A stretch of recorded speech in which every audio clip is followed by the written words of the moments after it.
सलमान खान के घर पर फायरिंग का यह मामला और इससे जुड़ी अहम खबर। क्राइम ब्रांच को तापी नदी से दूसरी बंदूक मिली है। अब तक 2 बंदूकें, 3 मैगजीन, 13 राउंड कारतूस बरामद हो चुका है। शूटर विकी की निशानदेही पर दूसरी बंदूक की बरामदगी देखिए कैसे की गई है। गुजरात के भुज जाने के दौरान दरअसल ये हथियार नदी में फेंके गए थे और अब नदी के अंदर से इन हथियारों की रिकवरी हुई है। कल एक बंदूक मिली और आज दूसरी बंदूक भी बरामद कर ली गई है। ये तस्वीरें आपको दिखा रहे हैं किस तरह से इन तमाम हथियारों को नदी में फेंक दिया गया था और अब इन हथियारों की रिकवरी की गई है। सलमान खान के घर पर जो फायरिंग हुई थी उसकी जांच लगातार जारी है। क्राइम ब्रांच को अब तक 2 पिस्टल्स, 3 मैगजीन और 13 कारतूस बरामद हो चुके हैं। ये 3 तस्वीरें इस वक्त आपके सामने हैं। सलमान के घर पर देखिए किस तरह से गैलेक्सी अपार्टमेंट पर फायरिंग की गई थी, उसकी तस्वीरें, गोलियों के निशान आपको यहां पर नजर आएंगे। और दूसरी तस्वीर आप देखिए, दोनों शूटर्स गुजरात के भुज से गिरफ्तार किए गए और अब हथियारों की रिकवरी हो रही है और बड़े पैमाने पर हथियार बरामद किए गए हैं।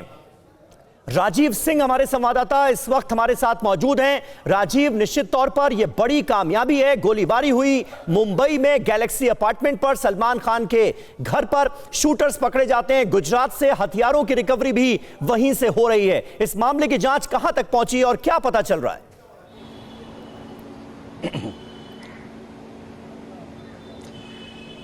देखिए, किसी भी घटना के बाद घटना को अंजाम देने के लिए जिस हथियार का इस्तेमाल किया जाता है, उस हथियार का मिलना कानून के नज़र में बहुत बड़ी कह सकते हैं कि ज़रूरत होती है उस केस को स्टैब्लिश करने के लिए। और क्राइम ब्रांच को इस लिहाज से सलमान खान के घर के बाहर जिन हथियारों का इस्तेमाल फायरिंग के लिए किया गया था, वो दोनों ही हथियार इस वक्त क्राइम ब्रांच ने सूरत के तापी नदी से 2 दिन के लगातार सर्च ऑपरेशन के बाद बरामद किया है। अपने आप में बहुत बड़ी कामयाबी है मुंबई पुलिस के लिए, मुंबई क्राइम ब्रांच के लिए। और सबसे महत्वपूर्ण बात यह है कि क्राइम ब्रांच ने इस बात की पुष्टि की है कि कुल 10 राउंड फायर किया जाना था, जिसमें 5 राउंड फायर हुआ था, 1 मिस फायर हुआ था। लाइव कार्टेज सलमान खान के घर के अंदर मिला था। लेकिन अभी जिस तरह की बात सामने आ रही है कि 13 मैगजीन मिली है, 13 राउंड कारतूस मिले हैं, यानी कि पूरी तरह से मुस्तैद होकर, पूरी तैयारी करके ये शूटर सलमान खान के घर के बाहर आए हुए थे और उसके बाद उन्होंने फायरिंग की थी। अगर शायद इन्हें मौका मिलता तो शायद इस घटना को और बड़ा स्वरूप देने की इनकी पूरी कोशिश थी। लेकिन चूंकि मुंबई में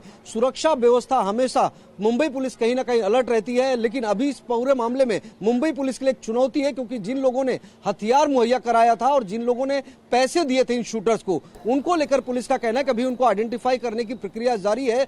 13 लोगों का बयान लिया गया है, उनके बयान के आधार पर लोगों से पूछताछ की जा रही है। संभवतः इस ठीक है, यानी सलमान खान के अपार्टमेंट पर जिस बंदूक से गोली चली उसके कारतूस भी बरामद किए गए हैं और हथियारों की बरामदगी की गई है इस पूरे मामले में। राजीव, बहुत बहुत शुक्रिया आपका इस ताजा जानकारी के लिए। और आइए खबरों में अब आगे बढ़ते हैं। कांग्रेस के घोषणा पत्र पर, मैनिफेस्टो पर मोदी का फिर से हमला सामने आया है। टोंक की जनसभा में, टोंक में प्रधानमंत्री मोदी ने फिर संपत्ति का मुद्दा उठाया। कांग्रेस नेता ने संपत्ति के एक्सरे की बात की। प्रधानमंत्री मोदी की तरफ से हल्ला बोला गया, कांग्रेस आपकी संपत्ति बांट देगी, जरूरत से ज्यादा संपत्ति पर कांग्रेस कब्जा कर लेगी।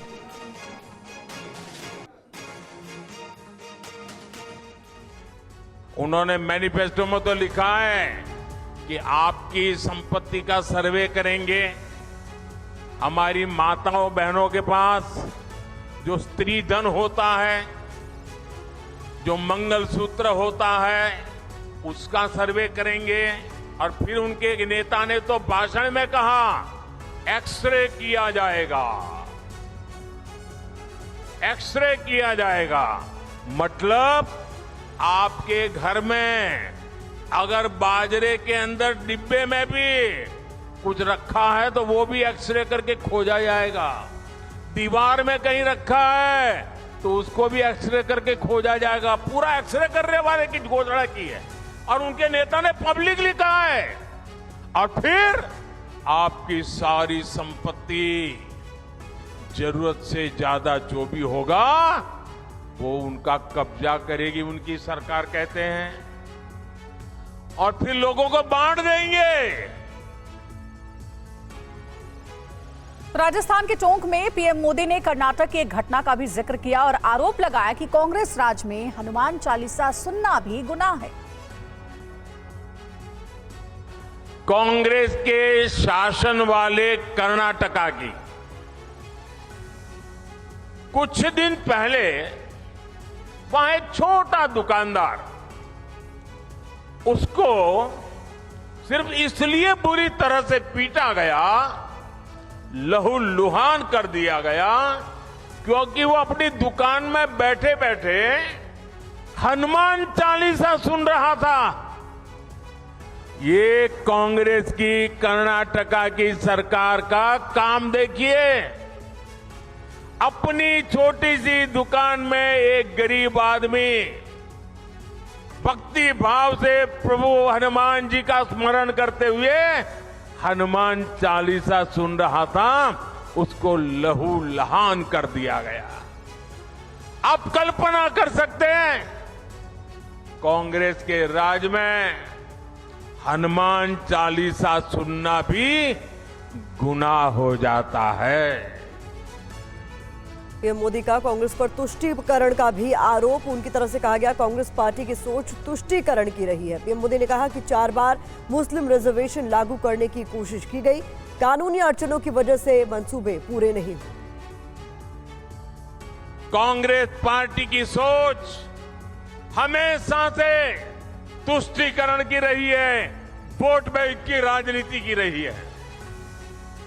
2004 में जैसे ही कांग्रेस की केंद्र में सरकार बनी, उसके सबसे पहले किए गए कामों में था, सबसे पहला काम था चुनाव जीतने के बाद आंध्र प्रदेश में SC ST के रिजर्वेशन में से कमी करके मुसलमानों को रिजर्वेशन देने का प्रयास।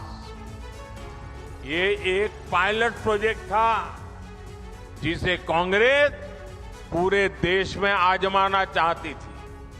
2004 से 2010 के बीच कांग्रेस ने 4 बार आंध्र प्रदेश में मुस्लिम रिजर्वेशन लागू करने की कोशिश की। और पश्चिम बंगाल के मालदा दक्षिण में गृह मंत्री अमित शाह एक रोड शो कर रहे हैं। आइए आपको सीधे वहां पर लिए चलते हैं, तस्वीरें दिखाते हैं। रोड शो शुरू हो चुका है।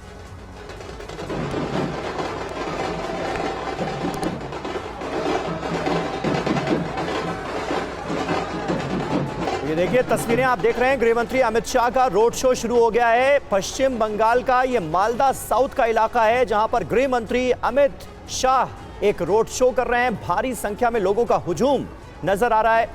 ये तस्वीरें आप देखिए, गृह मंत्री अमित शाह का रोड शो मालदा दक्षिण से पश्चिम बंगाल में। भारतीय जनता पार्टी की इस बार इस चुनावों में पूरी कोशिश है कि 2019 में जो प्रदर्शन किया था भारतीय जनता पार्टी ने पश्चिम बंगाल के अंदर, उससे और बेहतर किया जा सके।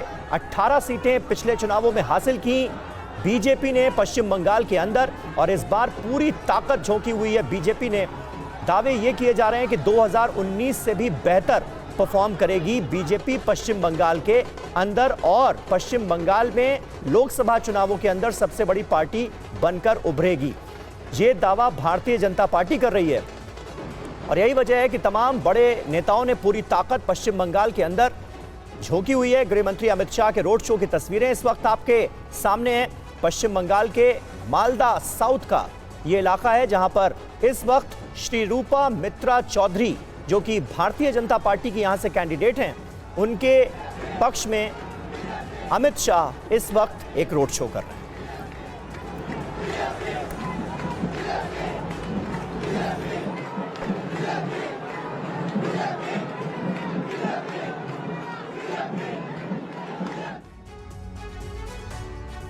और आज अमित शाह ने कांग्रेस पर हल्ला बोला, कांग्रेस पर तुष्टीकरण का आरोप लगाया। तुष्टीकरण की राजनीति करती है कांग्रेस, ये कहा अमित शाह ने। बीजेपी तुष्टीकरण के खिलाफ है, मोदी के विकास के एजेंडे से कांग्रेस को तकलीफ होती है। तो बड़ी बात आपको बता रहे हैं जो अमित शाह ने अपने संबोधन में कही है। इससे पहले जो रैली कर रहे थे, उनका संबोधन सामने आया। अमित शाह ने कांग्रेस पर तुष्टीकरण का आरोप लगाया है एक बार फिर, और ये कहा कि तुष्टीकरण की राजनीति कांग्रेस करती है। बीजेपी तुष्टीकरण की राजनीति के खिलाफ है, हम किसी से भेदभाव नहीं करते, और मोदी के विकास के एजेंडे से कांग्रेस को तकलीफ होती है। दशक से कांग्रेस ने अपनी अपीसमेंट की पॉलिटिक्स को चुनाव जीतने का हथियार बनाया। इसके खिलाफ हम सालों से संघर्ष कर रहे थे। 2014 से नरेंद्र मोदी जी ने डेवलपमेंट का एजेंडा जनमानस के बीच में सेट भी किया और उसके आधार पर चुनावों की देश में शुरुआत हुई। कांग्रेस को बहुत तकलीफ पड़ रही है डेवलपमेंट के एजेंडे पर, विकास के एजेंडे पर चुनाव लड़ने में। लगातार वो पराजित हो रही है। फिर से एक बार अपीसमेंट की पॉलिसी के आधार पर वो आगे बढ़ना चाहती हैं। चिदम्बरम ये नहीं कहते हैं कि सीएए में क्या बुराई है, हम सीएए हटा देंगे। क्यों हटाना है? क्योंकि उनको अपनी माइनॉरिटी की पॉलिटिक्स करनी है, माइनॉरिटी वोट बैंक को मजबूत करनी है। भारतीय जनता पार्टी अपने सिद्धांतों पर अटल है। हम किसी के साथ अन्याय नहीं करेंगे, सबके साथ न्याय करेंगे, परंतु तुष्टीकरण भी किसी का नहीं करेंगे। पीएम मोदी के बयान पर पक्ष और विपक्ष के बीच संग्राम छिड़ा हुआ है। सुनिए ओवैसी और गिरिराज सिंह ने क्या कहा है। मगर एक भारत का प्रधानमंत्री रहकर सबसे बड़ी अक़लियत को रुसवा करने के लिए इस तरह का भाषण देते हैं। अफसोस होता है नरेंद्र मोदी कि तुम भारत के वजीर आजम हो।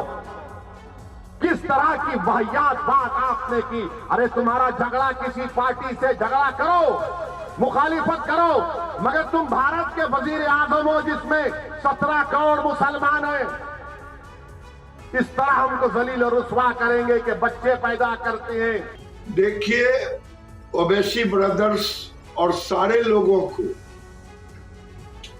मैं चुनौती के साथ कहता हूं कि इस चुनाव में घोषणा करे कि जनसंख्या नियंत्रण कानून हम लाएंगे, तो मैं समझ लूं कि अधिक बच्चे पैदा करने वाले लोग समूह को समर्थन नहीं करते। एआईएमआईएम नेता वारिस पठान ने पीएम के बयान को हेट स्पीच कहा। कांग्रेस नेता सुरेंद्र राजपूत ने कहा कि मंगलसूत्र नोटबंदी के समय बिके थे। संवैधानिक है, ये हेट स्पीच है। मोदी जी ने खड़े होकर कर दिया कि देश के अंदर जो मुसलमान है घुसपैठिया है, ज्यादा बच्चे पैदा करता है। अरे मोदी जी, हम घुसपैठिए नहीं है, ये देश हमारा है और भारत देश पर जितना अधिकार आपका है उससे कहीं ज्यादा अधिकार वारिस पठान का और पूरे देश के मुसलमानों का है, क्योंकि हम वो लोग हैं जिन्होंने जिन्ना की 2 नेशन थ्योरी को ठुकरा दिया है और हम हमारे भारत देश में बाय बर्थ और बाय चॉइस रह रहे हैं। मंगलसूत्र तो नोटबंदी के समय बिके थे आदरणीय नरेंद्र मोदी जी। मंगलसूत्र कोरोना काल में आपकी कुव्यवस्था पर बिके थे। ऑक्सीजन के सिलेंडर जब लोग खरीद रहे थे तब महिलाओं ने अपने मंगलसूत्र बेचे थे। हमारी नजर है देश के संसाधनों पर है, देश की संपत्ति पर है, जो आप अपने मित्र अडानी जी को दे रहे हैं लगातार। तो कांग्रेस के घोषणा पत्र को लेकर हमले लगातार जारी हैं। सीएम योगी आदित्यनाथ ने इंडिया गठबंधन में शामिल पार्टियों पर देश में बंटवारे की राजनीति करने का आरोप लगाया है। साथ ही उन्होंने कांग्रेस के मैनिफेस्टो को लेकर भी क्या सवाल उठाए, देखिए। सीएम योगी ने कांग्रेस से पूछा कि आखिर वो देश के संसाधनों पर ही वर्ग का हक होने की बात क्यों कहती है। उन्होंने कांग्रेस और समाजवादी पार्टी पर लोगों को आपस में लड़वाने के आरोप लगाए। डॉक्टर मनमोहन सिंह जी देश के प्रधानमंत्री थे। उन्होंने किसके इशारे पर कहा था कि देश के संसाधनों पर पहला अधिकार मुसलमानों का है। आप देश को मुसलमान और गैर मुसलमान के नाम पर, अल्पसंख्यक और बहुसंख्यक के नाम पे बांटना चाहते हैं। उन्होंने कहा कि कांग्रेस के मैनिफेस्टो में जिस तरीके की बातें की गई हैं, उससे साफ है ये डकैती की तैयारी कर रहे हैं। कांग्रेस ने 6 दशक तक देश पर राज किया, लेकिन कभी देश के गरीबों का उद्धार नहीं कर सकी। इंडी गठबंधन के किसी बहकावे में जनता जनार्दन को नहीं आना चाहिए और किसी को नहीं आना चाहिए। ये लोग परिवार के नाम पर भारत की राजनीति को अपने बपौती मान करके चले थे। जाति विभाजन के नाम पर सामाजिक वैमनस्यता इन्होंने पैदा करने का प्रयास किया। और प्रधानमंत्री नरेंद्र मोदी को लेकर शरद पवार के एक बयान पर बवाल मचा हुआ है। बीजेपी और एकनाथ शिंदे की शिवसेना हमलावर हो गई है। महाराष्ट्र के अमरावती में शरद पवार एक चुनावी जनसभा को संबोधित कर रहे थे और इस दौरान उन्होंने पीएम मोदी को तानाशाह बताते हुए हमला किया। आंतरराज्यकर्ता म्हणजे मी यांच्या पूर्ण रशियाचं प्रशासन, रशियाची शासन यंत्रणा आणि त्या व्यक्तीचं नाव पुतीन। आज या देशामध्ये मोदींच्या रूपानं नवीन पुतीन तयार होतोय का काय? शरद पवार के इस बयान पर बीजेपी और शिवसेना दोनों हमलावर है। आपकी नजर में वो तानाशाह होंगे, पर इस देश की हर बूढ़ी माँ, हर बूढ़ा पिता उनको अपना बेटा मानता है। इस देश की हर बहन उनको अपना भाई मानती है। शरद पवार साहब रूस को छोड़कर और पुतिन को छोड़कर उनके खुद के पार्टी पर ध्यान देते तो शायद 50 विधायक उनको छोड़कर नहीं चले जाते। खबर बिहार से है। बिहार के पूर्णिया में तेजस्वी यादव रैली करने पहुंचे तो पप्पू यादव के समर्थन में नारेबाजी शुरू हो गई। इस घटना से नाराज तेजस्वी यादव ने एक ऐसा बयान दे दिया जिस पर सियासी बयानबाजी तेज हो गई है। तस्वीरें पूर्णिया के घोड़ा विधानसभा की हैं, जहां तेजस्वी यादव आरजेडी प्रत्याशी बीमा भारती के पक्ष में चुनाव प्रचार करने पहुंचे। लेकिन तेजस्वी की जनसभा के दौरान कुछ लोगों ने पप्पू यादव के समर्थन में नारे लगाने शुरू कर दिए, जिससे तेजस्वी कुछ इस कदर भड़क गए कि उन्होंने एक ऐसा बयान दे दिया जो तेजी से वायरल हो रहा है। तेजस्वी ने कहा कि या तो लोग पूर्णिया से आरजेडी प्रत्याशी बीमा भारती को वोट करें, नहीं तो वो एनडीए गठबंधन प्रत्याशी को वोट कर दें। या तो एनडीए या तो इंडिया की लड़ाई, या तो आप इंडिया को चुनो और इंडिया को अगर नहीं चुनते हो बीमा भारती को तो आप एनडीए को चुन रहे हो। साफ बात है। तेजस्वी किसी भी सूरत में पप्पू यादव को पूर्णिया से जीतते हुए नहीं देखना चाहते। दरअसल पप्पू यादव पूर्णिया सीट से निर्दलीय चुनाव लड़ रहे हैं और बीमा भारती के सामने बड़ी चुनौती पेश कर रहे हैं। मैंने पहले भी कह चुके हैं कि अब महागठबंधन तेजस्वी यादव हार स्वीकार कर चुके हैं, इसीलिए ऐसी बात उन्होंने कहा है। सीएम अरविंद केजरीवाल को इंसुलिन देने या नहीं देने का मामला तूल पकड़ रहा है। अब इस मामले में तिहाड़ जेल से आधिकारिक बयान सामने आया है। इसमें क्या दावा किया गया, ये रिपोर्ट देखिए। केजरीवाल को गिरफ्तारी के बाद पहली बार कल जेल में इंसुलिन की डोज दी गई। आम आदमी पार्टी का दावा था कि केजरीवाल के शुगर लेवल 320 तक पहुंचने के बावजूद उन्हें इंसुलिन नहीं दी जा रही, जिस पर तिहाड़ जेल प्रशासन ने आधिकारिक बयान जारी किया। तिहाड़ जेल ने जानकारी दी थी कि कल दिल्ली के सीएम अरविंद केजरीवाल को तिहाड़ जेल में कम खुराक वाली इंसुलिन दी गई। उनका शुगर लेवल कल 217 था। एम्स टीम ने कहा था कि शुगर लेवल 200 पार होने पर उन्हें कम खुराक वाली इंसुलिन दी जा सकती है।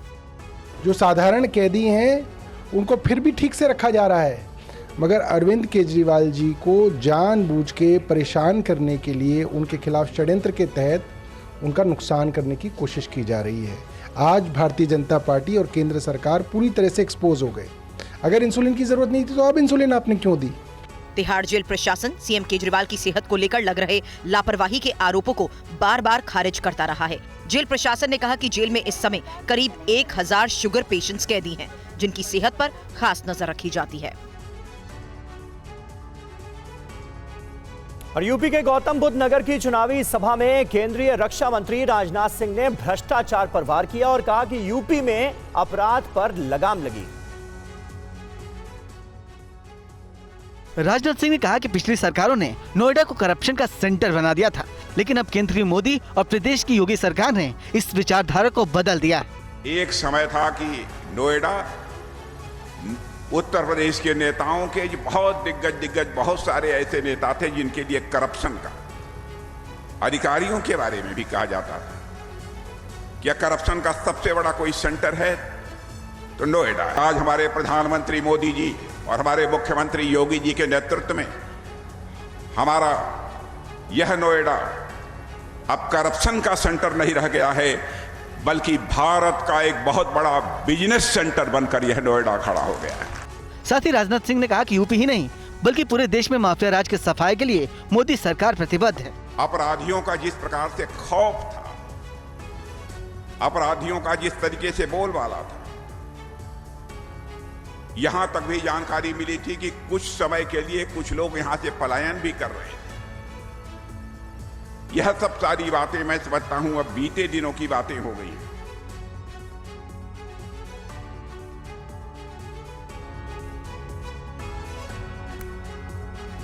गौतम बुद्ध नगर में एक सभा को संबोधित करते हुए रक्षा मंत्री राजनाथ सिंह को आप सुन रहे थे। उन्होंने योगी आदित्यनाथ के यूपी में शासन की तारीफ की है। केजरीवाल के अच्छी सेहत को लेकर आज सौरभ भारद्वाज ने एक शोभा यात्रा निकाली। इस मौके पर सौरभ भारद्वाज ने क्या कहा, जरा सुनिए। अरविंद केजरीवाल की अच्छी सेहत और जल्द रिहाई के लिए संकट मोचक हनुमान जी की शरण में पहुंची आम आदमी पार्टी सौरभ भारद्वाज हमारे साथ हैं, जो कि शोभा यात्रा यहां पर निकाल रहे हैं। सौरभ जी, संकट मोचक की संकट हारेंगे अब? देखिए, संकट मोचन ने ही हमेशा संसार के संकट हरे हैं और भगवान राम पे भी जब संकट था तो हनुमान जी ने ही संकट हरा था। तो हम तो बहुत छोटे लोग हैं, हमारे संकट भी भगवान ही हरेंगे। वहाँ संजीवनी बूटी थी हनुमान जी के हाथ में, इंसुलिन दिख रही है मुझे। देखिए, अरविंद केजरीवाल एक छोटे भक्त हैं हनुमान जी के, और भक्त बुलाएगा तो हनुमान जी आशीर्वाद जरूर देंगे। जब सब लोग उनके खिलाफ थे, क्या केंद्र सरकार, क्या जेल प्रशासन, शुगर 300 से ऊपर जा रही थी, कोर्ट भी गए, मगर हनुमान जी ने ही अंततः जो है अपने जन्मोत्सव पे उनको आशीर्वाद दिया और उनको इंसुलिन मिली। सुबह खबर भी है कि इंसुलिन मिल गई, अब आगे क्या मांग रहे हैं उनके लिए? अब स्वास्थ्य मांग रहे हैं, अच्छा स्वास्थ्य मांगे, जल्दी से जेल से बाहर आए और हम लोगों का भी कल्याण करें। और अब देखिए, TV9 के सत्ता सम्मेलन मध्य प्रदेश में पहुंचे शिवराज सिंह चौहान से हमारे सहयोगी सुमेरा खान की एक्सक्लूसिव बातचीत। बहुत स्वागत है शिवराज जी, TV9 भारतवर्ष के सत्ता सम्मेलन के इस मंच पर आपका। बहुत बहुत धन्यवाद TV9 को। मेरा सौभाग्य है कि आपके माध्यम से आज मैं जनता से रूबरू हो रहा हूँ। मध्य प्रदेश में हम यहाँ की जनता का आपके साथ एक बहुत गहरा रिश्ता है। मामा आपको लोग बुलाते हैं, आप भी वही बहनों का, भांजे भांजियों का रिश्ता उनसे रखते हैं। लेकिन अब तो दिल्ली के लोग भी पूछ रहे हैं कि मामा दिल्ली कब आएंगे? मैं भारतीय जनता पार्टी का विनम्र कार्यकर्ता हूं। भारतीय जनता पार्टी राष्ट्रीय पुनर्निर्माण का आंदोलन है। मैं बीजेपी में क्यों? इसलिए कि मुझे देश की सेवा करनी है और अपनी जनता के लिए काम करना है, और वो बीजेपी में रहकर ही हो सकता है। बीजेपी के विकास का जो दृष्टि है और जन कल्याण की जो दृष्टि है, तो भारतीय जनता पार्टी जिस ढंग से देश को आगे बढ़ा रही है, बचपन से ही मुझे ये लगा कि जिंदगी की सार्थकता बीजेपी में काम करके अपनी देश की सेवा करने में है। जब आप किसी बड़े मिशन या अभियान से जुड़ते हैं तो फिर आप फैसला नहीं करते कि आप कहाँ रहेंगे, क्योंकि जो ये सोचता है वो आत्म केंद्रित व्यक्ति होता है। लेकिन हम एक बड़े लक्ष्य के लिए राजनीति में काम कर रहे हैं, और इसलिए भारतीय जनता पार्टी जो काम मुझे देती है वो काम पूरी क्षमता के साथ, जितनी मुझ में सामर्थ्य है, मैं करने का प्रयत्न करता हूं। अब भारतीय जनता पार्टी ने कहा सांसद का चुनाव लड़ो, तो चुनाव लड़ रहा हूं, तो सांसद रहूंगा। आपकी रैलियों में बहुत आत्मीयता दिखती है। जब आप रैली में जाते हैं, लोगों से पूछते हैं आपकी मामा को मिस किया, उधर से जवाब भी आता है कि बहुत मिस किया, आपको बहुत याद कर रहे हैं। तो आप भी मिस करते हैं बहुत जनता को, उससे सीधे जुड़ने को? दिलों के रिश्ते पदों से बंधे हुए नहीं होते, वो अंतरात्मा के होते हैं, वो मन के होते हैं।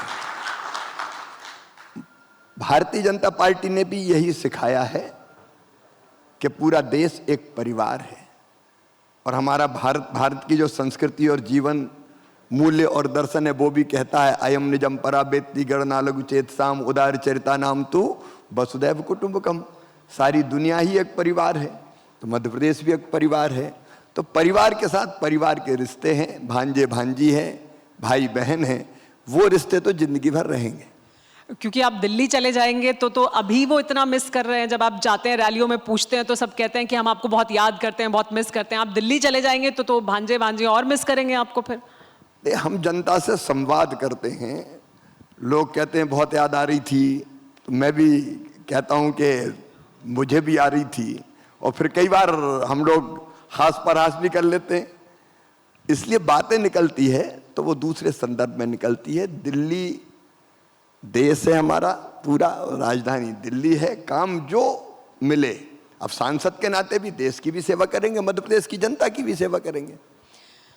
क्योंकि आप जब जा रहे हैं एक अलग तरह का कनेक्ट, जब मैं बात कर रही हूँ तो आपकी जो महिला वोटर हैं वो आपको छोटा छोटा कंट्रीब्यूशन भी दे रही हैं। वो बहुत बड़ा नहीं है लेकिन वो उनका प्रेम दिखाता है आपके प्रति, आपका जो संबंध है उनके साथ। तो ये किस तरह से, क्योंकि आप जाते हैं तो लोग आपके साथ जुड़ रहे हैं उस तरह से। ये सचमुच में अभिभूत कर देने वाला है और मन को भावुक कर देने वाला है कि जब मैं अपने क्षेत्र में भी चुनाव प्रचार के लिए जाता हूँ तो गरीब से गरीब बहन भी 10 रुपया निकाल के देती कि भैया ये चुनाव के लिए। आज की राजनीति में ये बहुत दुर्लभ लगता है और इसके कारण मेरे मन में भी ये संकल्प पैदा होता है।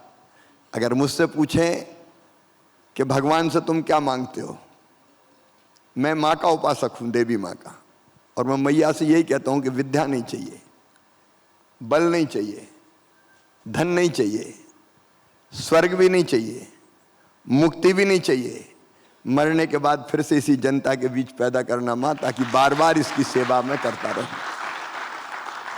आपने अपने घर पर भी लिखवाया मामा का घर, अब आप दिल्ली चले जाएंगे तो वो दिल्ली के घर पे लिखा जाएगा मामा का घर। तो मामा सीएम मामा को कितना मिस करेंगे? ऐसा है कि मामा का कोई घर है ही नहीं, जो घर है वो जनता ही का है। तो मैं जहां रहूंगा वही मामा का घर, मतलब जनता का घर।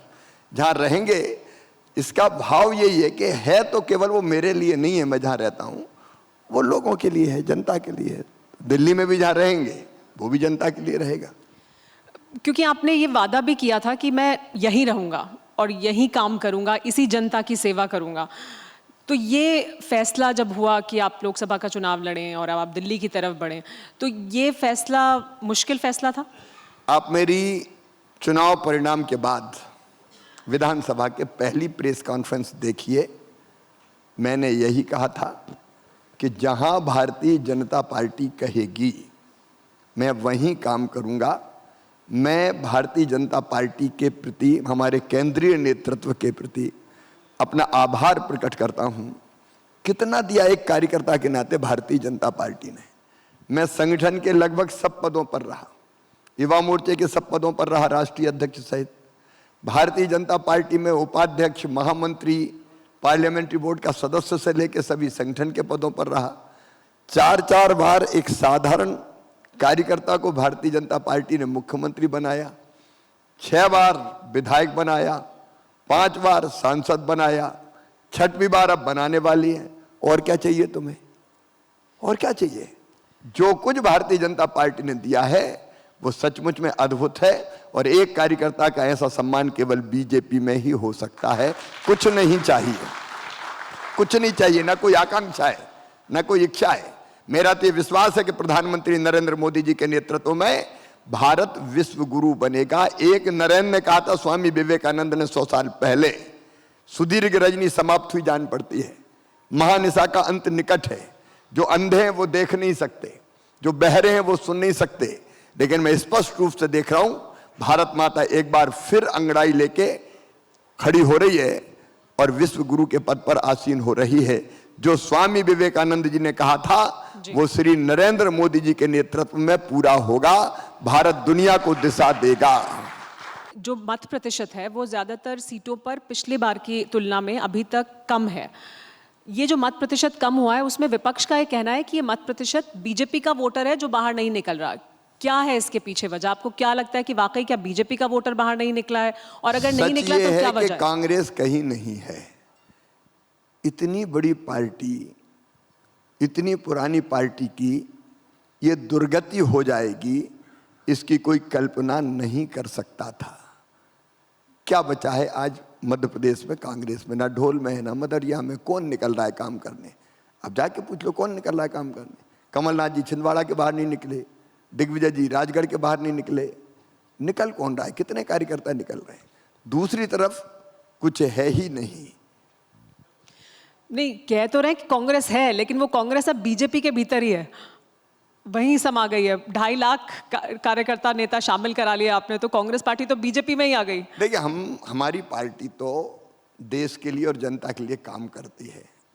मैंने कहा कि राष्ट्रीय पुनर्निर्माण का आंदोलन है। गलत फैसलों के कारण कांग्रेस के, इसमें बीजेपी का दोष नहीं है। कांग्रेस के गलत फैसलों के कारण कांग्रेस अपना अस्तित्व खोती जा रही है। अब आप एक ही उदाहरण लीजिए, मध्य प्रदेश की जनता पूछती है, मैं तो जनता के बीच में रहता हूं, जाता हूं। एक फैसला, अयोध्या में भगवान राम की जन्मभूमि पर दिव्य और भव्य मंदिर बना, प्राण प्रतिष्ठा राम लला की होनी थी। निमंत्रण कांग्रेस को भी था, लिखित निमंत्रण था। अब लिखित निमंत्रण के बाद कांग्रेस ने जो किया, ऐसा लगा जैसे बुद्धि पे बंथरा बैठ गई। जाको प्रभु दारुण दुख देही, बाकी मत पहले हर ले ही, विनाश काले विपरीत बुद्धि। लिख के ऑन रिकॉर्ड, कह के भी नहीं, लिख के कहा कि हम नहीं आएंगे, ये गड़बड़ है। अब जब तक ये धरती सूरज चंद्रमा रहेंगे तब तक ये लिखा रहेगा कि कांग्रेस ने भगवान राम लला की प्राण प्रतिष्ठा का विरोध किया था, ये लिखा रहेगा। अब ये किसको पच रहा है? कमलनाथ जी से भी आपके अच्छे संबंध हैं, और कमलनाथ जी को लेकर भी बहुत चर्चा हुई कि ऑपरेशन लोटस के साथ साथ ऑपरेशन कमल भी चल रहा है। कमलनाथ जी से बहुत अच्छे हैं, लेकिन 1.25 साल से ज्यादा मैंने मुख्यमंत्री नहीं रहने दिया उन्हें। ये देखिए, आप कह रहे हैं कि संबंध अच्छे हैं और 1.25 साल से ज्यादा मुख्यमंत्री नहीं रहने दिया। ये बाकी मुख्यमंत्री सुनेंगे तो वो भी डर जाएंगे। नहीं, वो कांग्रेस के मुख्यमंत्री थे इसलिए। लेकिन ऑपरेशन कमल का क्या हुआ? क्योंकि बहुत चर्चा हुई, उसके बारे में कहा गया आ रहे हैं, ये भी कहा गया कि नहीं ऐसा कुछ था ही नहीं, ये सिर्फ काल्पनिक बातें हैं, सिर्फ खबरें हैं। ये भी हुआ कि आ गए थे, फिर विरोध हो गया, इस वजह से कमलनाथ जी नहीं आए। तो दरअसल क्या हुआ, कहानी क्या है, वो आप अगर हमें बताएं तो। मुझे तो कोई कहानी पता नहीं है, सारी चीजें हवा में चलती रहती है। इतना जरूर है कि वो मैनेजमेंट के गुरु माने जाते थे जब वो मुख्यमंत्री थे, और वो ये सोचते थे कि अब हम तो परमानेंट हो गए। तो उनका वो अहंकार उनके साथियों ने ही तोड़ दिया। सिंधिया जी जैसे लोगों की सलाह नहीं मानी तो उनकी सरकार उस समय गिर गई।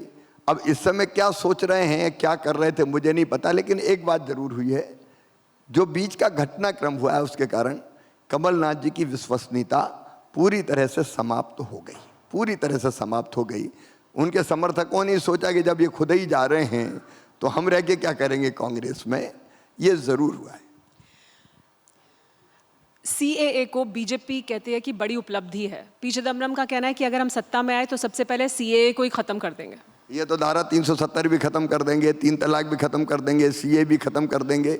ये करेंगे क्या? इसलिए तो ये सत्ता के बाहर गए, और क्या है। प्रधानमंत्री नरेंद्र मोदी का कहना है कि 10 साल जो अभी काम किया हमने वो सिर्फ ट्रेलर है, अभी पिक्चर बाकी है। जब हम तीसरे कार्यकाल में आएंगे तो हम बहुत बड़े बड़े फैसले लेंगे। तो ये बड़े फैसले कौन से हैं, वो कौन सी पिक्चर है जो बाकी है? क्या वो यूसीसी है? अगर एक ही शब्द में कहा जाए तो विकसित भारत ये हमारा संकल्प है। और विकसित भारत जो शब्द है उसमें सब कुछ आ जाता है। भौतिक विकास, सांस्कृतिक विकास, कई मुद्दों पर दुनिया का, पर्यावरण जैसे मुद्दे। प्रधानमंत्री जी कितनी दूर की सोचते हैं, आप कल्पना कीजिए। वो 5 साल के बाद के भारत की बात नहीं कर रहे हैं।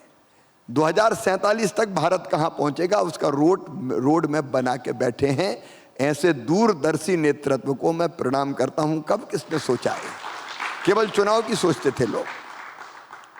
2070 तक नेट जीरो का टारगेट प्राप्त कर लेंगे। पर्यावरण की दृष्टि से धरती को बचाने के लिए ये नरेंद्र मोदी सोचते हैं, और इसलिए विकसित भारत का संपूर्ण रोड मैप हमने अपने संकल्प पत्र में दिया हुआ है। हम उस पर चलेंगे। अभी तो और बड़े काम होने हैं देश के लिए।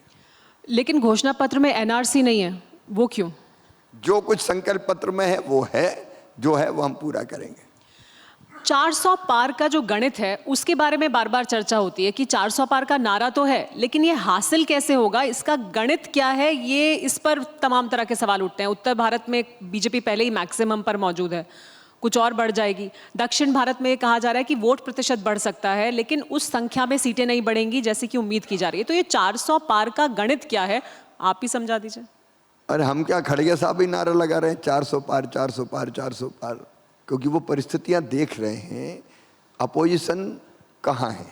मैंने फिर कहा कि प्रधानमंत्री जी का जो नेतृत्व है उसको जनता भक्ति के भाव से देखती है, और जो काम हो रहे हैं, अब मैं एक एक काम गिनाऊंगा तो घंटों लग सकते हैं, उनके कारण लोग मोदी जी को प्रधानमंत्री देखना चाहते हैं, भारतीय जनता पार्टी की फिर से सरकार की वापसी चाहते हैं। एक आखिरी सवाल ये कि मध्य प्रदेश में इतने लंबे समय तक आप 4 बार मुख्यमंत्री रहे हैं, मध्य प्रदेश में इतने लंबे समय तक काम करने के बाद ये कहा जाता है कि रोज अभी भी जब चुनाव हो रहा है तो रोजगार एक बड़ा मुद्दा है, बेरोजगारी एक बड़ा मुद्दा है। अभी भी भले ही आप धनराशि जो युवा हैं उन्हें रोजगारी भत्ता देने की बात करें या महिलाओं को लाडली लक्ष्मी योजना के तहत पैसे देने की बात करें, तो ये फ्रीबीज ही हैं जो दी जा रही हैं, लेकिन रोजगार उस तरह से जनरेट नहीं हुआ। तो क्या वहाँ लैकिंग है और उस पर काम करने की जरूरत है? बहुत काम हुआ है रोजगार के मुद्दों पर। नरेंद्र मोदी जी ने प्रधानमंत्री रहते हुए हर महीने नियुक्ति पत्र दिए। मध्य प्रदेश में जब मैं मुख्यमंत्री था मैं भी नियुक्ति पत्र देता था। नियुक्तियों का सिलसिला मोहन जी की सरकार में भी निरंतर जारी है।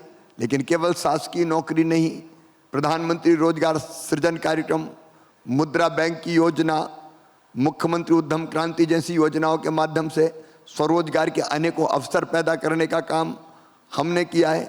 इंफ्रा का जिस तेजी से विकास हो रहा है उससे रोजगार के अवसर सृजित हो रहे हैं, निवेश आ रहा है, वो रोजगार लेके आ रहा है। रोजगार का मतलब केवल शासकीय नौकरियों के अवसर नहीं, ओवरऑल हर सेक्टर से रोजगार के अवसर पैदा करने का काम हो रहा है, निरंतर ये जारी रहेगा। बहुत धन्यवाद शिवराज जी, TV9 भारतवर्ष के सत्ता सम्मेलन में आने के लिए और इसका हिस्सा बनने के लिए। आपको भी बहुत बहुत धन्यवाद, चूंकि मुझे 2 लोकसभा क्षेत्रों में चुनाव प्रचार करने जाना था। बहुत बहुत धन्यवाद।